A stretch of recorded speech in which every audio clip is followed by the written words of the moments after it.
ইসলামের ৫টি স্তম্ভের মধ্যে নামাজ অত্যন্ত গুরুত্বপূর্ণ।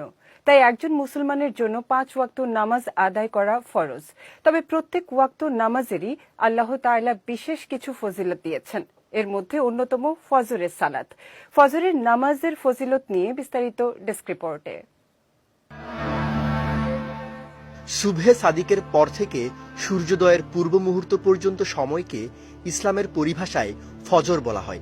ইসলামে দৈনিক যে ৫ ওয়াক্ত নামাজ ফরজ করা হয়েছে, এর মধ্যে ফজরের নামাজ সর্বাধিক গুরুত্ববহ।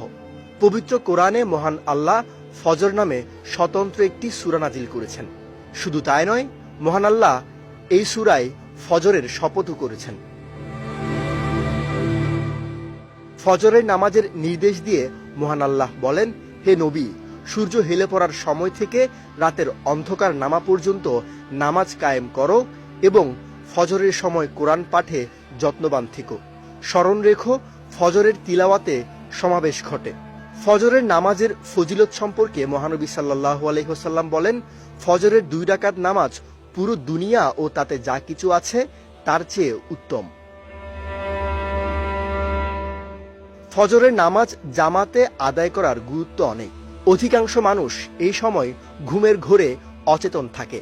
তাই এই সময়ে আল্লাহর স্মরণে মসজিদে গিয়ে নামাজ আদায়ের ফজিলত সবচেয়ে বেশি।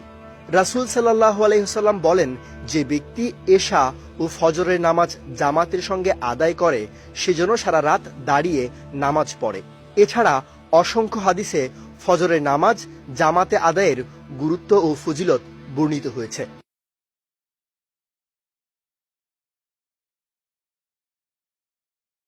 ফজরের নামাজের গুরুত্বের কারণে তাতে গাফিলতির পরিণাম অত্যন্ত ভয়াবহ। আব্দুল্লাহ ইবনে মাসউদ রাদিয়াল্লাহু তাআলা আনহু বলেন, কোনো ব্যক্তি ফজরের জামাতে উপস্থিত না হলে তার ঈমান ও নিফাকের ব্যাপারে আমরা সন্দিহান হয়ে যেতাম। মহানবী সাল্লাল্লাহু আলাইহি ওয়াসাল্লাম এই নামাজকে মুমিন ও মুনাফিকের মধ্যে পার্থক্য নির্ণায়ক হিসেবে উল্লেখ করেছেন। তিনি বলেন, মুনাফিকদের জন্য ফজর ও এশার নামাজের চেয়ে অধিক ভারী কোনো নামাজ নেই। এই 2 নামাজের ফজিলত তারা জানলে হামাগুড়ি দিয়ে হলেও তারা তাতে উপস্থিত হতো। বিজয় টিভি নিউজ ডেস্ক।